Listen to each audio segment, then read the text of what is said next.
Welcome to chapter 17 on FOV Sense Shraddhatraya Yoga. Krishna has been explaining the meaning of faith or Shraddha in several chapters. In the 17th chapter, he explains the way one can develop faith or Shraddha. This chapter actually tells us that there are devotees who are ignorant of the scriptural injunctions but yet endowed with Shraddha or faith. Their faith, according to its nature, may be characterized as belonging to Sattva, Rajas or Tamas. These devotees should cultivate pure Sattva by avoiding food, worship, gift and austerity that are of nature of Rajas and Tamas. They should be devoted to Sattva alone. When the gift, worship or austerity is found to be defective, it should be purified by uttering Om Tat Sat. This will purify the minds of the devotees and gradually enable them to realize Brahman. The last stanza of chapter 16 concludes that without following scriptures, attaining God is not possible. Anyone who does not understand the scriptures must try to understand it through a guru and then slowly move towards the fulfillment of life's purpose. Lord Buddha had to do meditation and penance for years to attain enlightenment because he did not know the scriptures. But once he attained enlightenment, he explained it as a teacher to all his disciples. He only preached that one must always follow the middle path, which is what Krishna also explains in the Gita. Extremes of anything is harmful. Leaving everything life has to offer and meditating in the forest is not a necessity. Nor is there a necessity to become overindulgent without acknowledging the presence of God. One must find a middle path in living life to its fullest and do so with complete contentment. For all this, faith or Shraddha is the basic ingredient.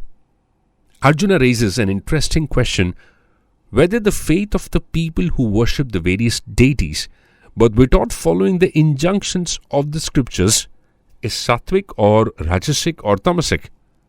And Krishna replies that such faith can be any one of the three types depending on the nature of such persons, their mental makeup.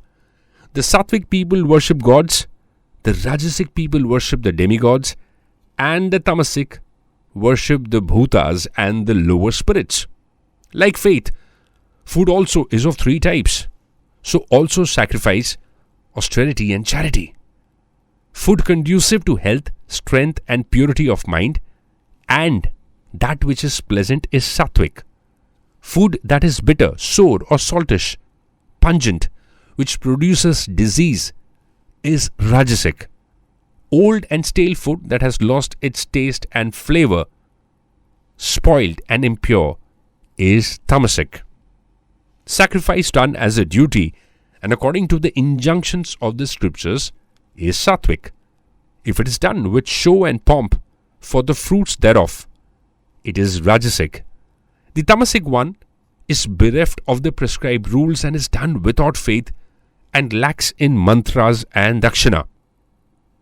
Tapas or austerity is of three kinds: sharira, pertaining to the body; vangmaya, pertaining to the speech; and manasa, pertaining to the mind.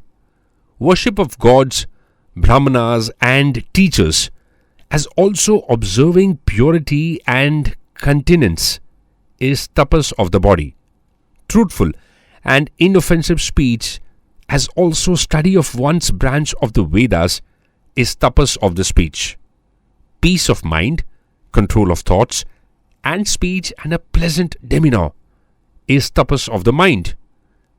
When this threefold tapas is performed with faith and without desire for its rewards, it is sattvic. If it is done in a manner for name and fame, it is rajasic. If done without regard in one's capacity and for harming others, it is tamasic.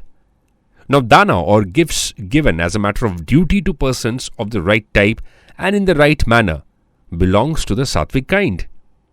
If given with the desire for future rewards and not very willingly, it becomes rajasic. Gifts given in contempt to unworthy persons violating the rules are tamasic. From the beginning of creation, the three syllables Om Tat Sat have been used to indicate the supreme absolute truth, Brahman. They were uttered by Brahmanas while chanting Vedic hymns and during sacrifices for the satisfaction of the Supreme. Thus, the transcendentalist undertake sacrifices, charities, and penances, beginning always with an Om to attain the Supreme. One should always perform sacrifice, penance, and charity with the word Tat. The purpose of such activities is to get free from the material entanglement. The absolute truth is the objective of devotional sacrifice, and it is indicated by the word Sat. These works of sacrifice, of charity, true to the absolute nature, are performed to please the Supreme. But sacrifices, austerities, and charities performed without any faith in the Supreme are non-permanent, regardless of whether rites are performed. They are called asat and are useless both in this life and the next. Build faith in the Supreme to sail through life smoothly. Thank you so much for listening to us on FOV Sense. Feel free to like, comment, share, and subscribe to our channel.